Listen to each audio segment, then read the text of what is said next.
اعوذ باللہ من الشیطان الرجیم بسم اللہ الرحمن الرحیم۔ السلام علیکم میرے پیارے بھائی اور بہنوں، امید کرتا ہوں کہ آپ سب لوگ خیریت سے ہوں گے۔ آج میں اس ویڈیو میں آپ کو دعائے حاجات کی فضیلت اور برکت بیان کرنے لگا ہوں۔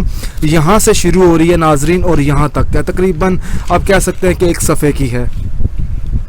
اس کی کچھ فضیلت میں نے یہاں پہ لکھ لی ہے تاکہ وہ میں آپ لوگوں تک پہنچا سکوں آسانی سے۔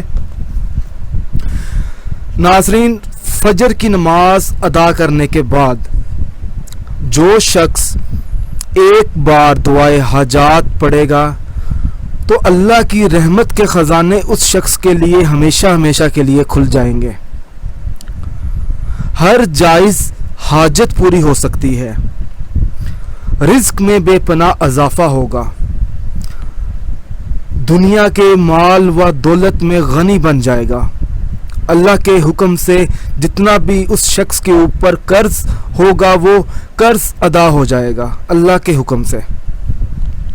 اسے پڑھنے والا ہمیشہ اللہ کی پناہ میں رہتا ہے، دشمن کی زبان بند ہو جائے گی جو شخص فجر کی نماز ادا کرنے کے بعد دعائے حاجات کو پڑھنے کا معمول بنا لے روزانہ۔ اب یہاں پر ایک وظیفہ ہے، چھوٹا سا وظیفہ ہے، اور مجھے لگتا ہے کہ یہ آپ لوگوں کے لیے بہت زیادہ فائدہ مند ہوگا۔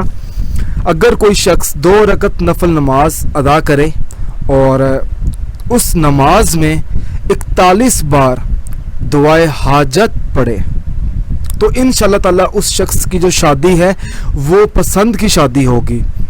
اس کی جو بھی خواہش ہوگی شادی کو لے کر، جس سے بھی اس نے کرنی ہے، اس کی وہ خواہش پوری ہو جائے گی۔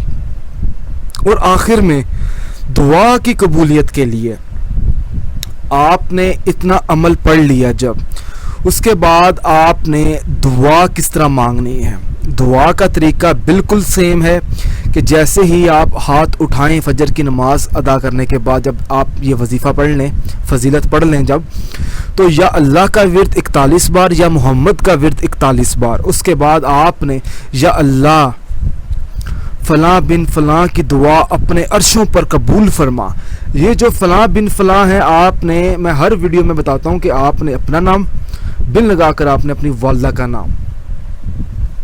اب ناظرین، اگر آپ کو ویڈیو پسند آئی ہے، جو میرا اتنا ہی حق تھا کہ میں آپ کو اس کی فضیلت پہنچا سکوں، تو آپ کا بھی اتنا حق ہے کہ اس ویڈیو کو ضرورت مند لوگوں تک پہنچائیں تاکہ کسی اور کا بھی بھلا ہو۔ جب وہ یہ وظیفہ اور جب دعائے حاجات کی جب وہ برکت ریڈ کرے جب، تو اگر آپ نے ابھی تک ہمارا channel Zoya life health care subscribe نہیں کیا تو ہمارے چینل کو بھی سبسکرائب کریں اور ہمارے page Zoya life health care کو بھی لائک کرنا ہرگز مت بھولیں۔